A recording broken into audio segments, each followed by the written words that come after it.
दोस्तों, सबको नमस्कार, जोहार, आदाब, सत श्री अकाल। अंतोगतवा षड्यंत्र पर विजय पाकर हम लोग पुनः राज्य के विकास के स्टीयरिंग को अपने हाथ में लिया है और बहुत सारे सोच है इस राज्य के प्रति हमारी।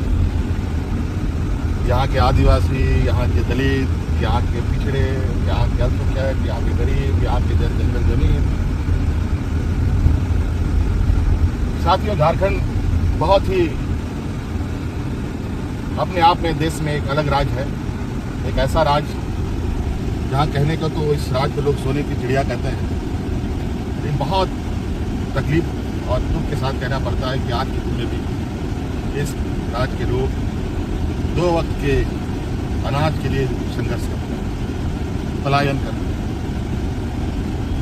ना जाने इतने वर्षों से इस राज्य के प्रति चाहे किसी की भी सरकार रही हो, मेरे अनुभव में बहुत संवेदनशीलताएं जो इस राज्य के प्रति सरकारों की होनी चाहिए थी, वो नहीं रही। 2019 में आपने हमें राज्य को दिशा देने का जिम्मा सौंपा। सरकार बनने के बाद कोरोना जैसा महामारी आया, आपने देखा पूरा देश दुनिया लॉकडाउन के चपेट में आ गया। ऐसे स्थिति में पूरा देश का हालत क्या था वो आप सबको मालूम है। हमारे राज्य की भी क्या स्थिति थी आप सबको मालूम है। सीमित संसाधन, स्वास्थ्य का घोर अभाव, डॉक्टर, दवाओं की घोर कमी के बावजूद हमने बहुत संवेदनशीलता के साथ कोरोना काल को पार किया। हमारे इस जंग में 2 मंत्री शहीद हो गए और वो सिर्फ इसलिए कि राज्य की जनता की सेवा ये कोरोना काल में भी घर से निकल के कर रहे हैं।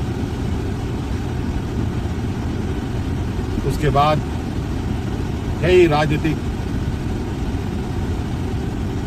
अवरोध सरकार के सामने आते रहे।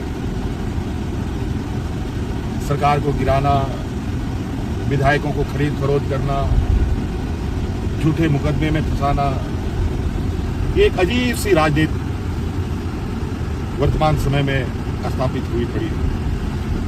इसका शिकार मैं भी हुआ और इसकी वजह से मुझे 5 महीनों तक जेल में रहना पड़ा। लेकिन आप लोगों ने जो आशीर्वाद और ताकत मुझे 2019 के चुनाव में दिया था, उस ताकत के बदौलत हमारी सरकार को खरोच भी आने हमने नहीं दिया। मैं जेल चला गया। आदरणीय चंपाई सोरेन जी को हमने अपनी जगह सौंपकर मैं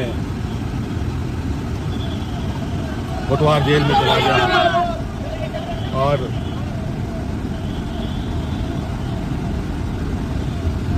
पाँच महीने के बाद न्यायालय के आदेश के फलस्वरूप मैं बाहर आ पाया। आज मैं फिर से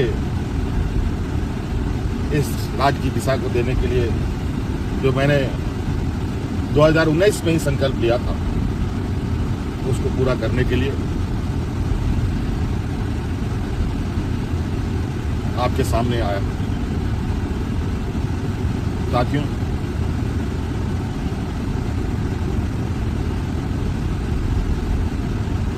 पाँच साल कई चुनौतियों के साथ हम लोगों ने पार किया। कई जंग लड़े, जंग जीते भी, चाहे वो कोरोना का जंग हो कि चाहे वो राजनीतिक अवरोध हो, चाहे वो राजनीतिक साजिश हो हमारे विपक्ष के द्वारा, उन सब पर विजय पाते हुए आज हम लोग आपके इस लोकप्रिय सरकार को आपके दरवाजे तक पहुंचाने के लिए संकल्पित रहे हैं।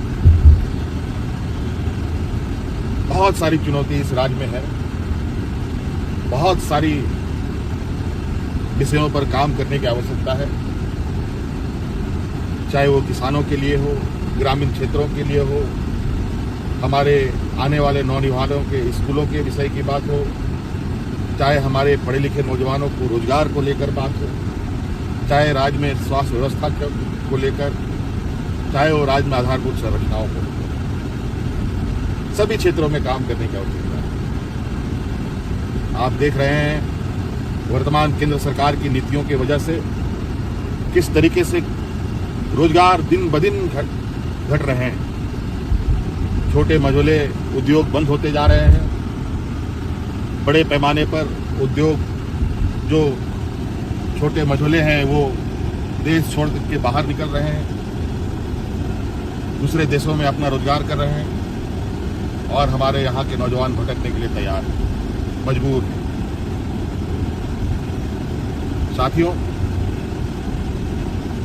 राज्य का सर्वांगीण विकास के लिए बहुत सारे विषयों की आवश्यकता, बहुत सारे विषयों पर काम करना होता है और निश्चित रूप से हमारे इस कार्यकाल में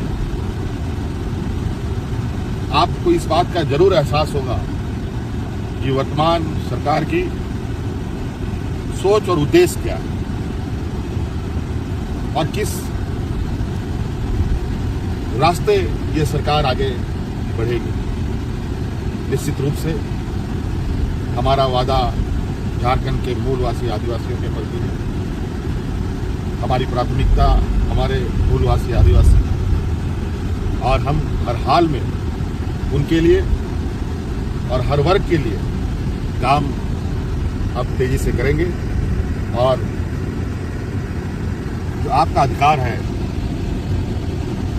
आपका हक है, आपके दरवाजे तक पहुंचाएंगे।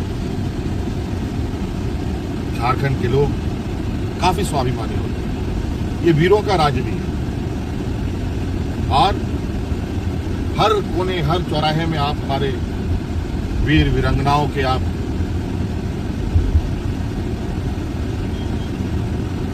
बड़े बड़े आदमकद के मूर्तियां आपको देखने को मिलेंगी, जहां हम हर साल हर सुख दुख के विषय में उनके चरणों में जाकर के उनको नमन कर शुरुआत करते हैं। पुनः आज मैं अपने वीर सपूतों को नमन कर इस बाकी की लड़ाई को, बाकी की चुनौती को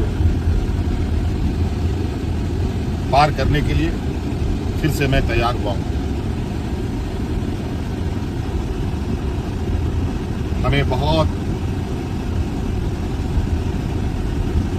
बड़े पैमाने में इस राज्य में काम करने की आवश्यकता है। इसमें आप सभी लोगों का सहयोग, आशीर्वाद बगैर ये संभव नहीं है। आप लोगों ने मेरे जेल में रहते हुए भी लोकसभा में जिस तरीके से हमें प्यार दिया है, सम्मान दिया है, मैं इसका आभार प्रकट करता हूं और ये ऋण मैं कभी उतार भी नहीं सकता। लेकिन मैं आपको विश्वास दिलाता हूं कि निश्चित रूप से आपके सोच, आपके भावना के अनुरूप अपने दायित्व का निर्वहन करते हुए अपनी जिम्मेवारी पर खरा उतरूंगा। बहुत बहुत धन्यवाद। जोहार।